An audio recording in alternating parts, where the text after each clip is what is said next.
Hello and welcome back to Posttraumatic Revelations.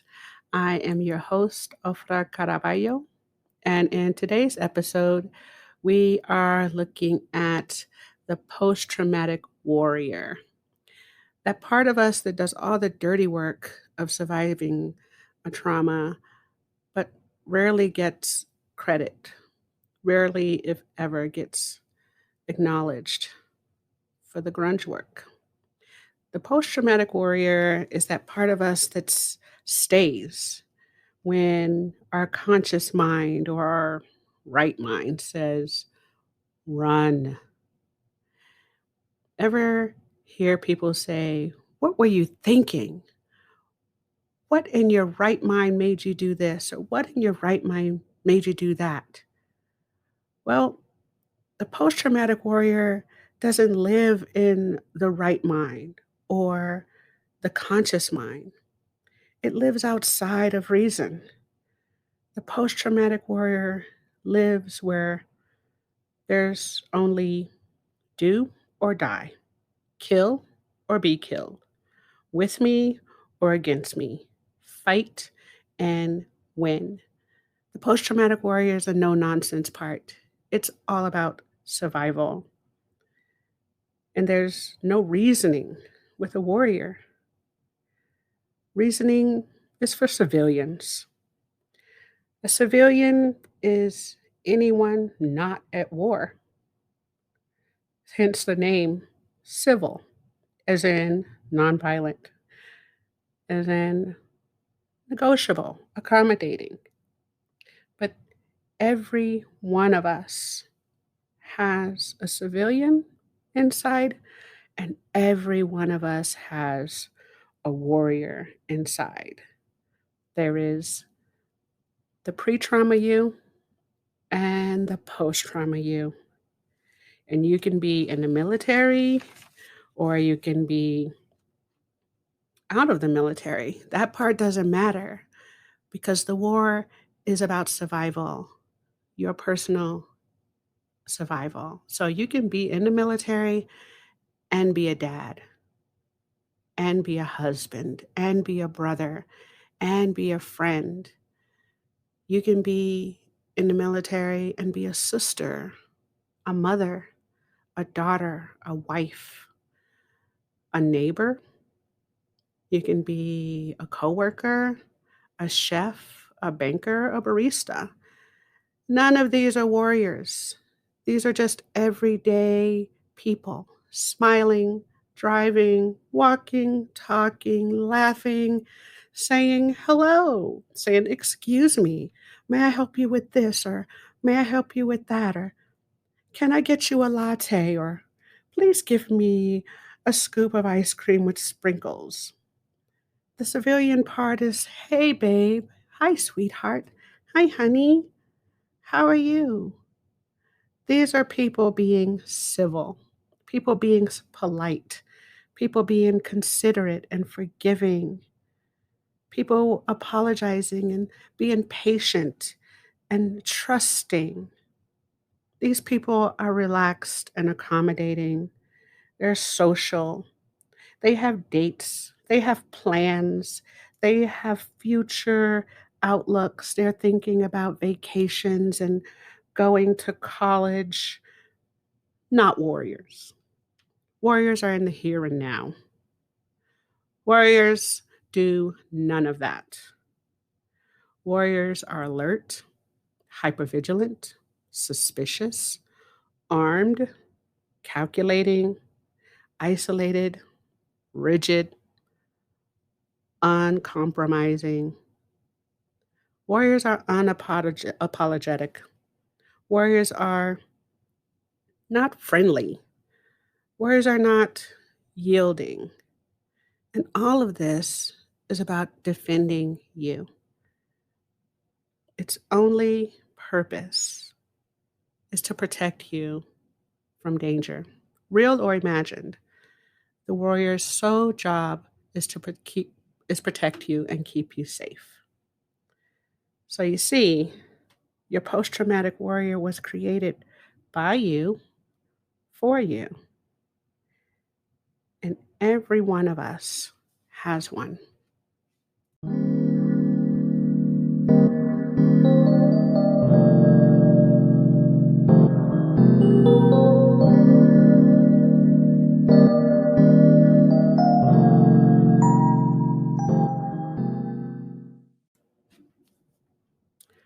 We've all heard some version of practice makes perfect. If you don't use it, you'll lose it. Neurons that fire together, wire together. The point of these terms is the more you do something, the better you get at it. And it doesn't matter what that something is: running, walking, climbing, cooking, teaching, surviving, fighting, healing. It doesn't matter. The more you do a thing, the better you'll become at it, for better or worse. So, the more trauma you endure, the better you become at surviving. The bigger, the stronger, the more defensive your warrior becomes. I've been a fan of Dr. Bruce Perry's for a long time. For many years, I've been reading his books and visiting his website and getting information that keeps me informed, keeps me on my toes, keeps me learning and growing and expanding. He does an excellent job teaching us about how trauma affects our minds, our bodies, and our relationships. So I want to invite you to visit Dr. Perry's website. It's called childtrauma.org, and it's not just for kids. It's for anyone who's ever been a kid and has endured any kind of loss. Bruce Perry teaches us that our brains develop in what he calls a use dependent way. And he says that this is the basis of learning and memory. So we learn and behave based on what we've experienced. And I believe our post traumatic warriors' size, strength, behaviors, how they show up is directly correlated to the amount of trauma and loss we've endured. So, for every need that went unmet, for every unchanged diaper, for every missed feeding, for every ass whooping, for every beating, for every molestation, for every unattended cry, every hurricane, every volcano, every tsunami, every ungrieved death, every ungrieved divorce, every loss, every trauma, intentional or unintentional, accidental or not. For every trauma you've been through, your post traumatic warrior has grown. We are all born with a desire and the ability to live and grow and thrive. And trauma is anything that threatens or damages that. We have this fight, flight, or freeze response. The warrior is the part of us that stays and witnesses the horror, the terror. The warrior is the part of us that takes the ass whooping, the rape, the abuse. That conscious part that sees it, feels it, smells it, tastes it, and does whatever it needs to do to survive. The warrior faces the trauma.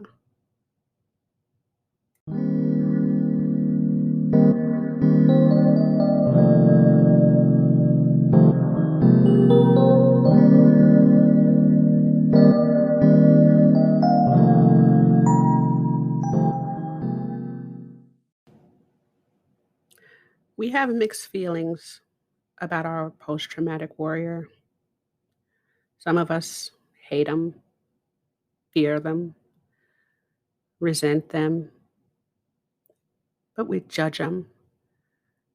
Some of us aren't even aware of the existence of the post traumatic warrior, numbed out by drugs or alcohol or other maladaptive behaviors and strategies. So, so often I hear clients say, I don't know what happened. All of a sudden, I was in jail.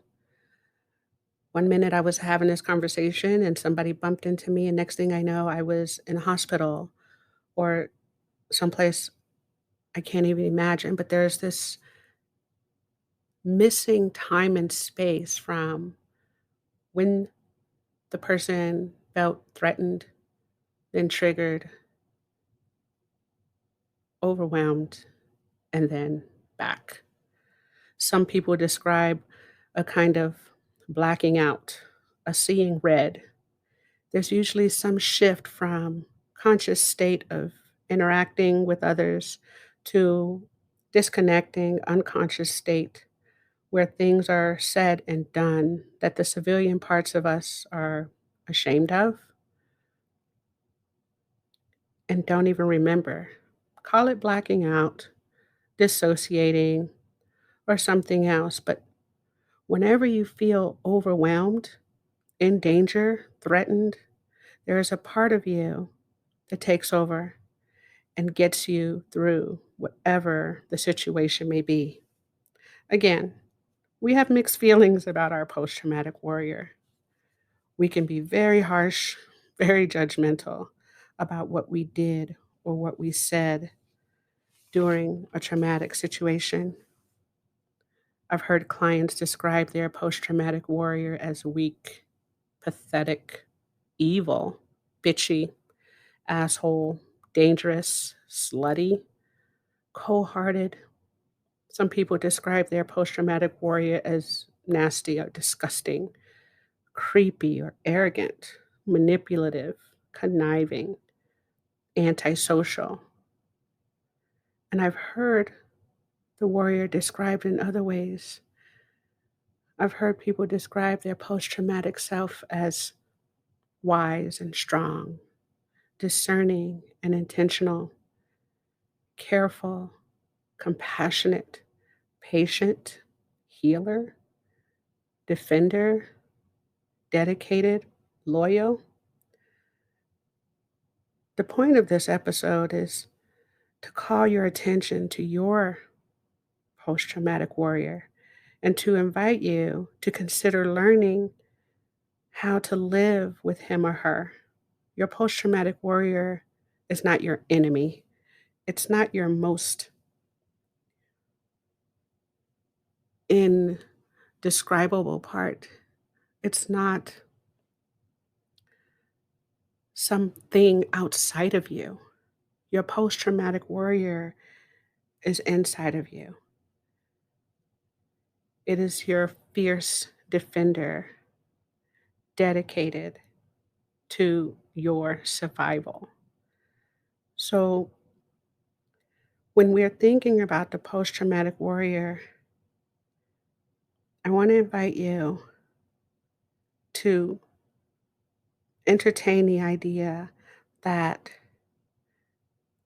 training and collaborating, living with your post traumatic warrior can be empowering and productive. I've heard and seen countless lives and relationships broken, damaged, and destroyed by untrained post traumatic warriors. How do we train them? How do we live with our post traumatic warrior? Well, first, we must acknowledge its existence. We must acknowledge the part of us that endured the horror, the terror, the unavoidable trauma. We must acknowledge that part. We must respect that part.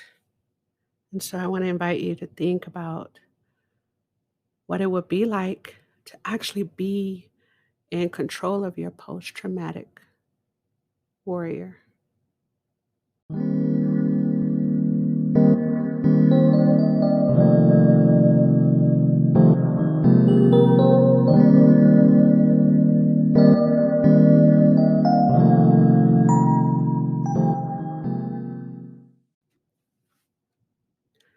Living with our post traumatic warrior means acknowledging those parts of us that we think are too dirty, too damaged, too weak, too ugly, too unworthy.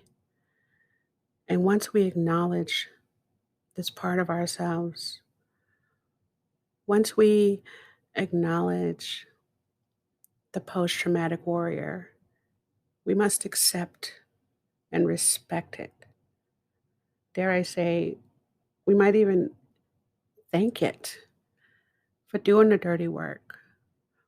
Thank that warrior part of yourself for surviving hell. I mean, it's so easy to judge the decisions we make in those moments of battle. It's so easy to look back and say what we should have done or what we could have done. Post traumatic judgment is a luxury, and it feeds the post traumatic guilt and shame that keeps us imprisoned. And the interesting thing is, post traumatic warrior feels no shame for surviving. It's what warriors do. Warriors survive. The post traumatic civilian, however, does, and that's part of our humanity, right? But trauma happens in those subhuman parts of ourselves and those subhuman elements, and we become less than human, really, to survive it. But that's only part of us. And so the civilian part is the part that feels the guilt and feels the shame and the need to judge to ease that feeling of guilt and shame. But acceptance and forgiveness are essential. The post traumatic civilian must find a way to incorporate, to celebrate and forgive, to heal and to teach and to learn. And that is the internal battle, recovering those parts of us that were lost in a traumatic event, recovering those pieces of our humanity, those pieces of grace.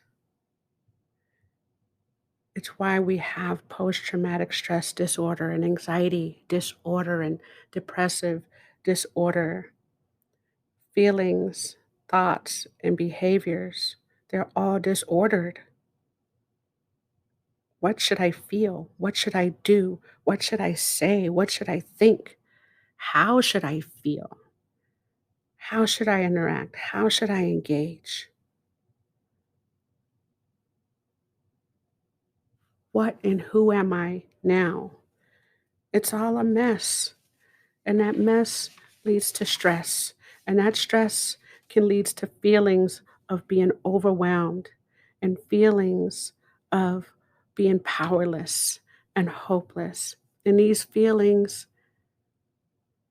can negatively trigger, which activates our post traumatic warrior and kind of creates this cycle of internal turmoil and destruction. So, training the post traumatic warrior is really about effectively training ourselves, managing our own thoughts and emotions and behaviors by assessing what's going on, what are we feeling, what's making us feel this way, and addressing what can I do about it. And yeah, I know this may sound like therapeutic psychobabble, and maybe it is. Professional help is highly recommended. Your post traumatic warrior responds to what you think and what you feel about any given situation. So if you feel threatened in any way, the warrior responds. People often say, I was triggered. What they really mean is, my post traumatic warrior was activated. And how you respond to being triggered will depend on how trained your post traumatic warrior is.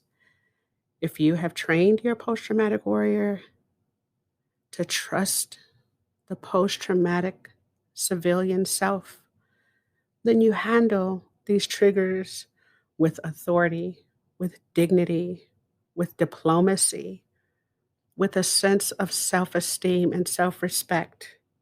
But if you haven't trained your post traumatic warrior, man, you could be looking at a mess. You probably have some kind of mess to clean up if you have an untrained post traumatic warrior. Maybe now you need to go and buy flowers. Maybe now you need to patch up a wall, buy new clothes. Maybe you need to buy a new car or get a divorce. Maybe now you have to post bail or go to a hospital. Maybe you end up in prison.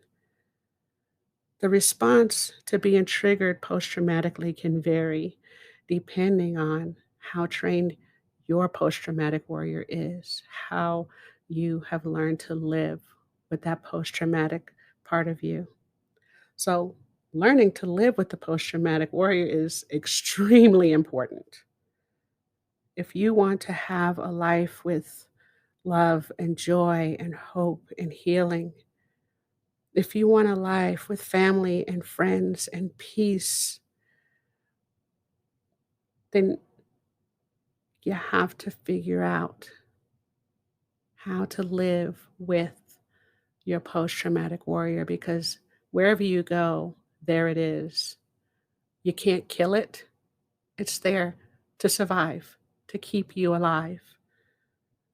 And you can't have peace and joy if you're afraid and angry, if you're constantly defensive. You can't train or control something that you're afraid of. So, acknowledging, accepting, respecting, and collaborating with your post traumatic warrior is also about training yourself, trusting yourself to be strong enough, to be brave enough, to be smart enough, trusting yourself to be enough to get through stressful situations, trusting yourself to get through disappointment, betrayals, trusting yourself to be enough to get through it.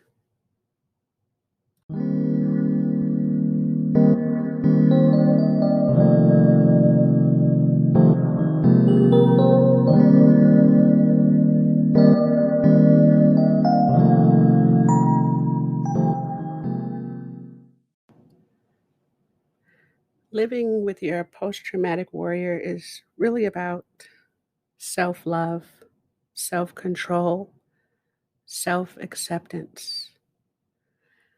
Living with your post traumatic warrior is about knowing and really believing that you did everything you could. You did everything you could in the moment of that traumatic event. You did everything you knew to do with the information that you had at the time, that you used every resource, every bit of physical knowledge, emotional knowledge. You did everything you could to prevent and to survive. And post traumatic judgment is a luxury and has no place in healing. Knowing you did everything you could do with the information you had at the time. So often we can't forgive ourselves for how we handled the traumatic event. But maybe being quiet, maybe being still Maybe being vicious and ferocious, merciless, was the only way to survive. The warrior does whatever is necessary to keep you alive. The warrior survives. The civilian can live. Being alive allows you to grow, to heal, to love, to forgive, to support, to recover. Being alive allows you to make amends, to repent. Being alive even gives you the luxury of judging. Being alive means having options, having a future, having possibility. Your post traumatic warrior has the option you provide. In the healthiest scenarios, your post traumatic warrior has options to channel anger and defensiveness in very productive ways. For example, you take your warrior's desire to win, to fight, and then you channel that in more productive ways, right? So you allow your warrior physical challenges, exercising, running, yoga, martial arts, but you challenge the warrior on a physical level. Or you can challenge the warrior academically, going back to school, getting that degree, getting that GED. The warrior just wants to fight and win. And so when you create productive battles, productive challenges, then the warrior has something to do. It's not bored, it's not destructive, it's not constantly defensive. So you can create professional challenges, setting goals, getting that promotion, getting a new job, maybe becoming a community volunteer, starting nonprofit organizations, finding ways to serve others, empower others, educate others, support others. Living with your post traumatic warrior is about managing that internal battle between civilian and warrior, right? Your warrior is not your enemy. Your warrior is not bad. Your warrior's purpose is to defend you. And when you have shown that you are strong enough and you are capable, then the warrior needs a job. And those jobs can be more productive. The warrior works for you. The warrior is commanded by you, not the other way around. Controlling yourself is controlling your post traumatic warrior. When you stop trying, when you stop communicating, when you stop coping, when you decide that, it's just not worth it. I can't do this. I'm overwhelmed. Forget it. When you decide, I'm done. I can't do this. Fuck it. When you give up, when you feel overwhelmed and hopeless, the warrior takes over. When you give up, the warrior interprets that as you dying. And when you feel powerless, the warrior is triggered into protecting and defending you. Doesn't really know the difference between psychological and emotional threat and physical threat. And so that powerlessness, that giving up, feels like you're in danger and it snaps the warrior into action. But when you are engaged, when you are finding solutions, when you are actively trying to heal, trying to recover, trying to learn and grow, the warrior has to take a back seat. The warrior has to hang back and wait for your instructions. The warrior's not bad. Your warrior simply responds to your perceptions. Some people train their post traumatic warriors to be peacekeepers and healers. Nelson Mandela comes to mind. Viktor Frankl comes to mind. Oprah Winfrey comes to mind. Wayne Dyer comes to mind. But then there are others who train their warriors to be more destructive, dictatorial. We all have a post traumatic warrior inside of us, and we all get to decide how to use that warrior, how to instruct that warrior, how to command that warrior. It was made for us, by us, and we get to determine how it performs, how it reacts, how it shows up. It can be an uncontrolled, power hungry, wounded animal, or a productive trauma survivor, productive healer, defender, supporter. From trauma to triumph, we get to decide how we show up. You are not what happened to you. You are who you decide to be after it's over. Your warrior knows how to survive, but you must teach it how to live. And so, thank you again for your time, your attention, and your permission. I wish you love, hope, and healing.